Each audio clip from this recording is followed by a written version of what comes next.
लक्ष्मीपुर नाम का एक छोटा सा गांव था। उस गांव में बसवा नाम का एक आदमी रहता था। वो अपनी पत्नी लक्ष्मी और बेटी वनमाला के साथ रह रहा था।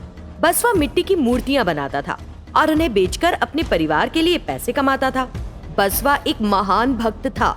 अगर उसे कोई समस्या होती तो वो उस गांव में स्वामी जी के पास जाता और उन्हें अपनी समस्या के बारे में बताता। स्वामी जी उसकी समस्या का समाधान करते थे। एक दिन वनमाला जिस लड़के से प्यार करती थी उससे शादी करके घर आ गई। ये देखकर उसके माता पिता को बहुत दुख हुआ। हमने तुम्हारे साथ क्या बुरा किया था बेटी? तुमने ऐसा क्यों किया? लोगों को पता चलेगा तो क्या इज्जत रह जाएगी। लेकिन किरण बहुत अच्छा लड़का है पापा। मुझे डर था कि अगर मैं आपसे कहूंगी कि मैं उससे प्यार करती हूँ तो आप राजी नहीं होंगे। इतना कहकर वो रो पड़ी क्योंकि वनमाला उनकी इकलौती बेटी थी। उन्होंने सोचा जो कुछ होना था हो गया, आगे की सोचना चाहिए। ये सोचते हुए उन्होंने अपनी बेटी को कुछ नहीं कहा।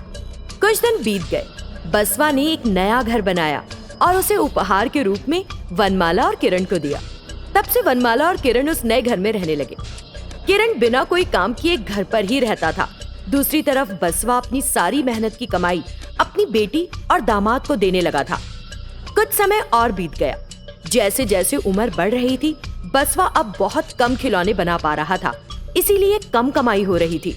एक दिन वनमाला ने अपने पति से कहा, सुनो, तुम मेरे पापा पर कब तक निर्भर रहोगे? तुम भी कुछ काम करो। मेरे पापा से अब काम नहीं हो पा रहा है। वो बूढ़े हो रहे हैं। उनके लिए 2 परिवारों को पालना मुश्किल हो रहा है। हाँ तो फिर जाओ और अपने पिता से कहो कि मुझे दहेज दे। मैं उस पैसे से कुछ कारोबार शुरू कर लूंगा। मेरे पापा तो पहले ही इतना पैसा दे चुके हैं।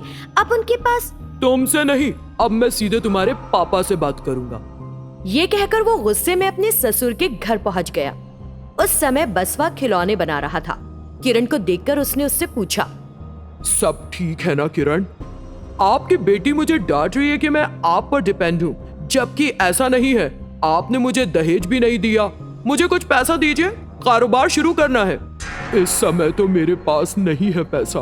अगर तुम कुछ दिन रुक जाओ तो मैं किसी तरह दे दूंगा। ये सुनकर किरण ने कहा ठीक है और वहां से चला गया। अगले दिन से बसवा ने और ज्यादा मिट्टी के खिलौने बनाने शुरू कर दिए और उन्हें बेचने लगा। उसने हर बार थोड़े से पैसे बचा भी लिए। मेरे ससुर ने बड़ा गंभीर चेहरा बनाकर मुझसे कहा था कि उसके पास पैसे नहीं है। वो खिलौने बेचकर पैसा कमा रहा है। मुझे पता होना चाहिए कि उसके पास पैसा है या नहीं है। ये सोचकर किरण रात को चुपके से ससुर के घर में चला गया।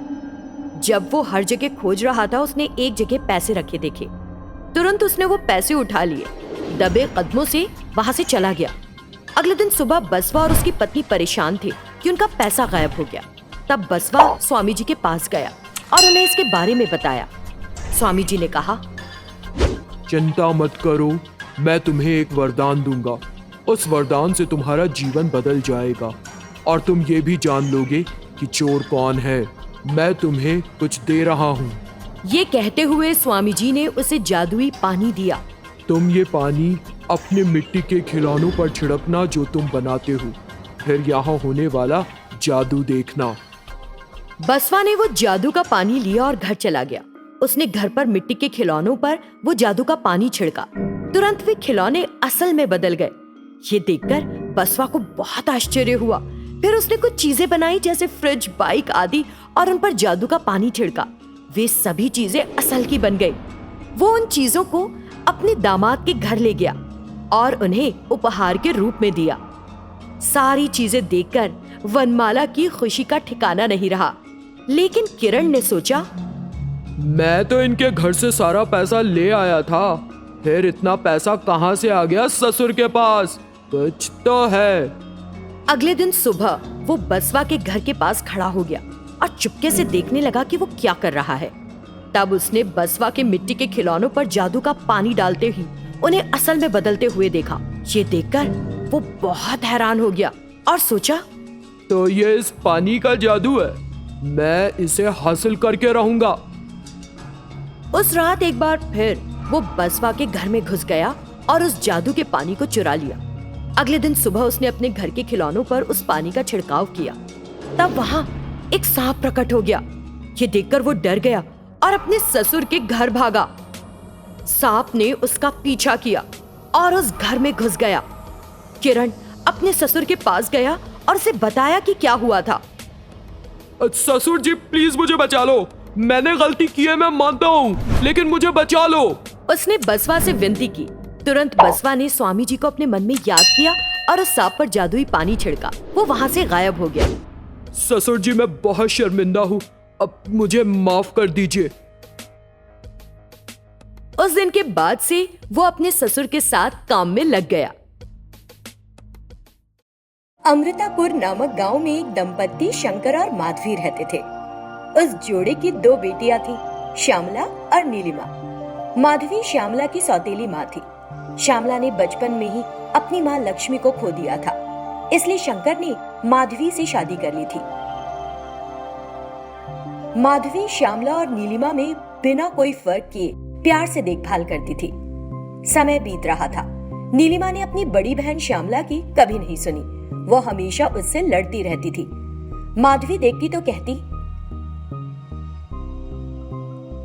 अरे तुम दोनों एक दूसरे से प्यार से बात क्यों नहीं करती हो? बहनों को एक साथ रहकर एक दूसरे की मदद करनी चाहिए, लेकिन तुम दोनों तो दुश्मनों जैसी रहती हो।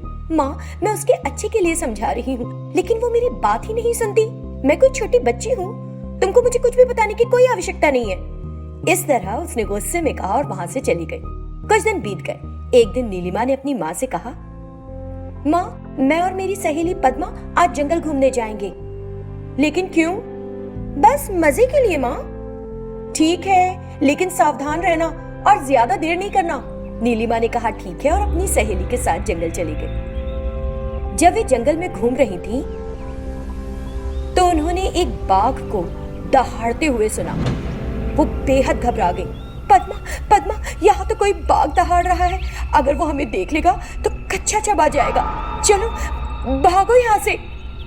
दोनों इधर उधर भागने लगी। इसी बीच वो बाघ वहां आ गया। वो बाघ जोर से दहाड़ते हुए उनका पीछा करने लगा। पद्मा बड़ी चतुराई से उस बाघ से बच निकली और एक पेड़ के पीछे जाकर छिप गई। बाघ नीलिमा के पीछे पड़ गया। नीलिमा भागते भागते जल्दी से एक पेड़ पर चढ़ गई और जोर से चीखने लगी, मुझे बचाओ, मुझे बचाओ। वो बाघ पेड़ के नीचे घात लगाकर घूमने लगा। पद्मा ने थोड़ी दूर से देख लिया। तुरंत वो श्यामला के पास गई और उसे बताया कि वहां क्या हो रहा है। ये सुनकर श्यामला बहुत फिक्रमंद हो गई। मेरे मम्मी पापा को इस बारे में नहीं बताना, वो बहुत परेशान हो जाएंगे। मैं अभी जाती हूँ वहां। ये कहकर वो फौरन एक शिकारी के पास गई और उसे सब कुछ बताया। लेकिन एक बाघ को पकड़ने में बहुत पैसा खर्च होगा, आप मुझे कितना दे सकती हैं? मेरे पास पैसे नहीं है, लेकिन मेरे पास ये सोने की चेन है। तुम इसे ले लो और मेरी छोटी बहन को बचा लो, प्लीज। उस शिकारी ने वो चेन ले ली और कहा ठीक है। फिर दोनों जंगल गए। उस समय बाघ पेड़ के नीचे जोर जोर से दहाड़ रहा था। तुरंत ही शिकारी ने एक जाल की मदद से उस बाघ को पकड़ लिया। इस तरह उसने नीलिमा को बचा लिया। नीलिमा रोने लगी और श्यामला के गले लग गई। नीलिमा, क्या तुम्हें जरा भी अकल नहीं? मैंने तुम्हें कितनी बार जंगल जाने से रोका है, मेरी बात सुने बिना। तुमने आज जब मैं वहाँ नहीं थी मम्मी को बताया और यहाँ चली आई। अगर तुम्हें आज कुछ हो जाता तो हम क्या करते? आई एम सो सॉरी दीदी। मुझे लगा आप ये सब मेरे मजे के प्लान्स को खराब करने के लिए करती हैं, लेकिन अब मैं समझ गई हूँ कि आप मुझे खतरे में पड़ने से बचाती रही। आप मुझे बहुत प्यार करती हैं, लेकिन मैं हमेशा आपके साथ झगड़ा करती हूँ। इतना कहकर वो फपक फपक कर रोने लगी। ठीक है, चिंता मत करो, जो कुछ भी हुआ उसे मेरे और तुम्हारे बीच ही रहने दो, मम्मा को नहीं बताना। ठीक है दीदी। तब उन्होंने उस शिकारी का धन्यवाद दिया और घर चली गई। कहाँ गई थी तुम दोनों? मैं कितनी परेशान थी। माँ, मैं बाहर गई थी और मैंने अपनी सोने की चेन कहीं खो दी। मैं उसे खोज रही थी, इसी बीच नीलिमा वहां आ गई। मैंने उसे बताया तो वो भी मेरे साथ ढूंढने लगी, लेकिन वो चेन कहीं नहीं मिली। ओह, वो चेन तुम्हारी माँ ने तुम्हें मरने से पहले एक उपहार के रूप में दी थी, है ना? तुमने अपनी माँ की स्मृति आज खो दी। नहीं मम्मी, माँ की जगह आप बहुत पहले ही ले चुकी हैं। अब आप ही हैं मेरी माँ। ठीक है, कोई बात नहीं। उसकी बात सुनकर माधवी बहुत खुश हुई और अंदर चली गई। बहन, मैं सब कुछ समझ गई। तुमने उस शिकारी को अपनी माँ द्वारा दी गई सोने की चेन दी और मेरी जान बचाई। तुम सच में बहुत अच्छी हो। वो उसके गले लग गई और उसे अपनी गलती का एहसास हुआ। तब से दोनों बहनें बिना लड़े आपसी मेलजोल से रह रही हैं।